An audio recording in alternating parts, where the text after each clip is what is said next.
Assalamualaikum warahmatullahi wabarakatuh. Halo teman-teman semua, perkenalkan nama saya David Septian. Di sini saya akan membagikan video yaitu perkembangan Pancasila dari masa ke masa. Di sini kita langsung masuk ke pembahasannya ya. Di sini kita masuk ke masa awal kemerdekaan. Di sini Pancasila ditetapkan sebagai dasar negara dan dalam pembukaan UUD 1945. Terus Pancasila menjadi implementasi, tapi masih belum stabil karena di situasi revolusi dan perjuangan mempertahankan kemerdekaan.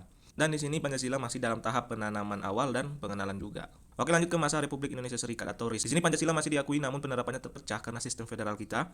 Terus banyak daerah memiliki otonomi luas menimbulkan ketidakharmonisan politik dan akhirnya dari semua itu akhirnya Republik Indonesia Serikat ini dibubarkan dan Indonesia kembali lagi ke Negara Kesatuan Republik Indonesia. Oke, kita lanjut ke masa demokrasi liberal atau parlementer. Di sini Pancasila tetap menjadi dasar negara namun praktik politik lebih menonjolkan kepentingan partai dan terjadi instabilitas politik, pergantian kabinet, konflik ideologi. Akhirnya Presiden Soekarno mengeluarkan dekrit 5 Juli 1959 yang berisi kembali lagi ke Undang-Undang Dasar 1945.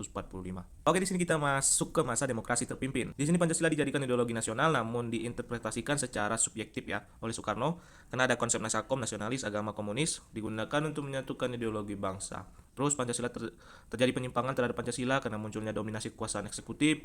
Terus yang terkenal yaitu ketegangan politik ya guys ya, pemberontakan 30 September PKI guys 1965. Oke, setelah pemberontakan itu kita masuk ke masa Orde Baru. Di sini Pancasila dikembalikan pada kemurnian dan kelestarian nilai dasarnya. Terus dibentuk P4 yaitu pedoman penghayatan dan pengamalan Pancasila. Terus penataran P4-nya wajib bagi pelajar, PNS dan masyarakat. Terus demokrasinya terbatas, kebebasan pendapat pun dibatasi ya guys ya di masa Orde Baru. Oke, kita masuk ke masa reformasi. Pancasila tetap menjadi dasar negara dan ideologi nasional.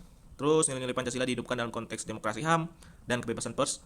Terus tantangan zaman sekarang ya seperti biasa yaitu radikalisme, korupsi dan melemahnya moral bangsa. Itu pun terjadi zaman sekarang. Terus upaya penguatan kembali melalui pendidikan karakter dan BPIP yaitu Badan Pembinaan Ideologi Pancasila.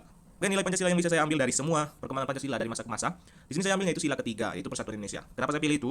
Karena di setiap masa itu ya, dari awal kemerdekaan hingga era reformasi sampai sekarang, setiap periode menghadapi tantangan perpecahan atau konflik politik, perjuangan kemerdekaan dan lain-lain, kabinet, ideologi yang berbeda, hingga reformasi sekarang. Jika ingin disimpulkan, nilai persatuan tetap relevan sampai sekarang ya guys ya, karena kita masih bersatu sampai sekarang. Itu yang bisa saya ambil nilai Pancasilanya dan kurang lebih gitu.